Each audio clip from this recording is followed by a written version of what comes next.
What was it like when Mary J was around? Or having Mary J come around? Cause she used to come around a little bit, right? Yeah, Mary come in, or when we go to New York, we go to the hotel, and her and Misa would come by the hotels and stuff. Mary was cool. She had her issues back then. I don't want to speak on no too much, because I like Mary.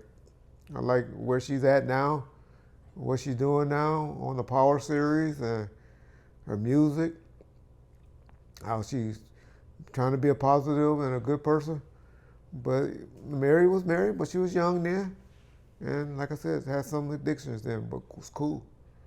All Misa, right? that's Puffy's baby's mom, right? Yes. Okay.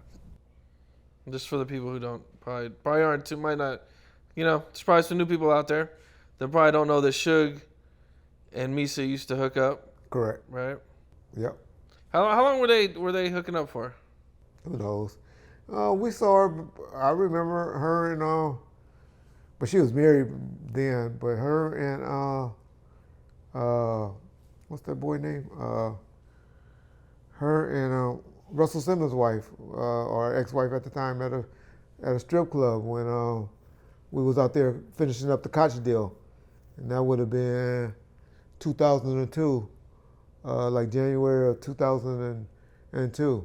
And she was cool, and her and Suge, was talking, but by then she was married to someone, street dude that was out there, because I remember we bumping into them again at a club, thinking the Meat District or something like that we had went to.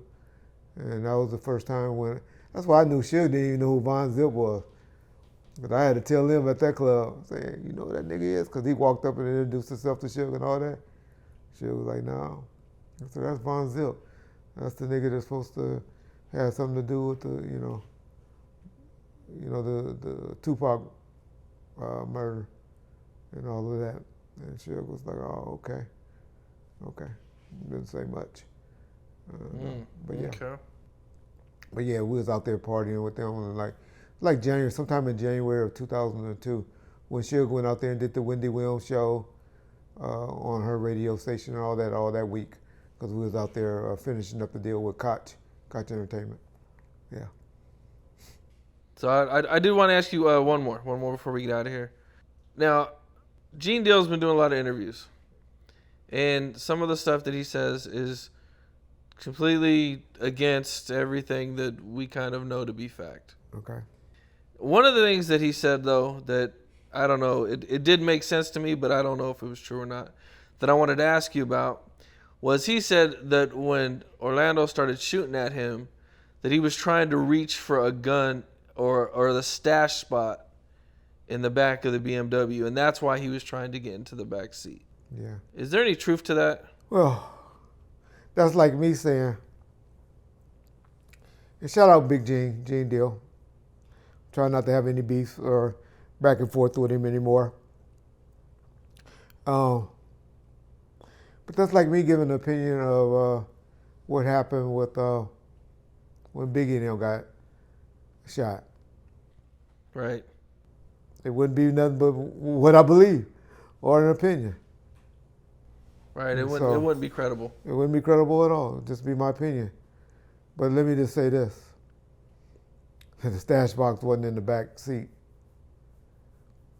And y'all learned that because the company that has the car now told y'all that is a stash box in the car. As I had told y'all years ago, it was a stash box in the car.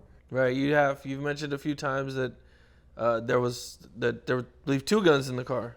That when the cops picked the car up, that they never even found. But now the company that has the vehicle are now saying, confirmed that there's stash box in the car. But I told y'all the guns were retrieved, so they can go in there and get it open and do whatever they want. They just probably don't know how without damaging the car or breaking it. But yeah, the guns where that stash box were on that particular car was nowhere near the back. Why you have a stash box in the back seat of a car? But. Right, doesn't make much sense, but it did pique my interest a little bit, so I just thought I'd ask you. Okay. I seen somewhere that the DOC contributed money to Death Row. No. No? There's no truth to that?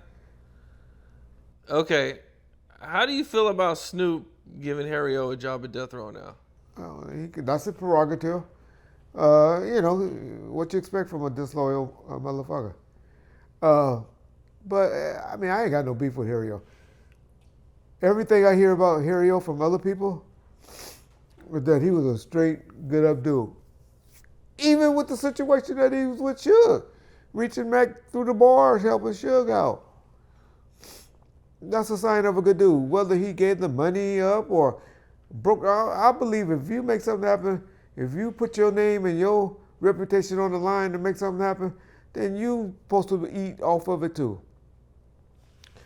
So, Harry O beef and Suge beef shouldn't be nobody beef but theirs.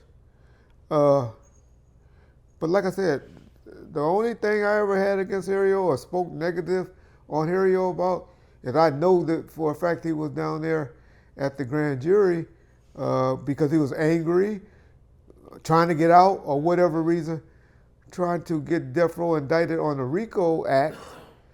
Other than that, but I did time with people that was at Lompoc with Harry O, that was over there at Atwater with me and stuff like that. And they all came back and they all speak highly of Harry O and how he walked the line and what he did for them. My boy the realist told me he shot him some money before. Heard a couple other people that said he shot him money before while he was behind bars. So how can you hate on a brother like that? Okay. So there's a really wild story that I came across online. And it was about you guys at a gas station in front of a club, I think, somewhere in front of a club. And Suge Knight was there in a big Rolls Royce. And, some dudes kind of came up and tried shooting at you guys. Is there anything to that? Yeah, I know where you heard it from. You heard it from the crackhead Keefe D. But yeah, it's true. We was at a club called Paradise in Hollywood. And we was with Big West, guy I mentioned earlier in this interview, and his boy Diamond. And then, of course, Suge and his boys. We were standing in a circle, and the guys walked right in between it, which is kind of unusual and kind of crazy for some guys to walk in the middle of 5 or 6 guys standing in a circle. But they looked at them crazy, didn't think nothing of it. I think their intent really was to start dumping while, they were in the middle and closer to us. As soon as they got about 6, 7 feet away from us, from the circle, they just turned around and started shooting. They shot Big West homeboy Diamond in the leg. Diamond got shot in his leg. And by then, I was standing away from the circle because I wasn't in the circle, but I was standing away. So by that time now, I take off and chase them. Me and 2 other guys. Buntry was one.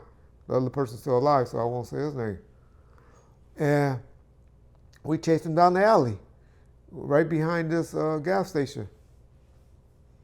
And I guess that's where you hear the story where the crackhead said he heard a bunch of gunshots. He tried to make it seem like it was in the middle of the street and all of that. But no, it was in the alley behind the gas station where the guys got chased down to. Needless to say, all that night I was stressed and watching the news all day the next day to see if anybody turned up dead in that alley. But thank God nobody did. But that's when I knew Suge was a gangster too.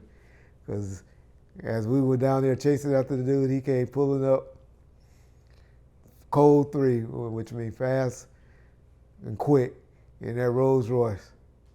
But the crackhead said the Rolls Royce got shot up and stuff. It didn't get shot up. The only shooting was done was with the boy Diamond, Big Diamond from Long Beach. Anybody know who he is? He can tell y'all the story. But Diamond, when he got shot in the leg, he was a good friend of Big West. For anybody that's out there to know, Diamond and Big West. How many shots do you think they shot at you guys? About 4 or 5. Because we got on them real quick, and so they got out of there. Oh, okay. So it wasn't like they. They didn't do a lot of shots, Right. but I'll leave the rest there. Okay. Reg, man, I appreciate you, man. You know what I mean? Hey. Like, I love the history and the It's- death row, man. You know what I'm saying? Like I've said before, it's in my era of music, man. And, you know what I'm saying? I always Told you, appreciate you, I man. do this for you, Art, All right. I know. and Baum first, and John I'm always with. He's going to be a little mad at me. I'm cheating on him right now, but John, I just borrowed him for one interview, bro. but it's Just all one good. interview, man. He can give us some Yeah. content to respond to There you go, when man. people want to correct me. Yeah, for Appreciate sure. you, Cam. Appreciate you, bro. Yes, sir. All right, bro. All right, brother.